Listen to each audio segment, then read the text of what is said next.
Without using sugar or even jaggery, how to prepare a sweet dish. Let's learn that today using other natural sweeteners that are available like raisins and dates. So in a pan, heat water and then add in raisin and dates, soft dates.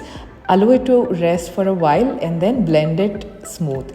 In another bowl with milk, I am adding in some saffron and roasted moong dal. I am making a fine powder of. You can also soak moong dal, cook it and use it here. I have I have roasted all the dry fruits, and then in the same pan with ghee, I have added that roasted moong dal, or you can even add the cooked moong dal, and then the sweet that we prepared using dates, then the milk of saffron, everything goes in here with dry fruits, and here your halwa is ready. And in case you want to use dry dates powder from Tots and Moms, you can even try that.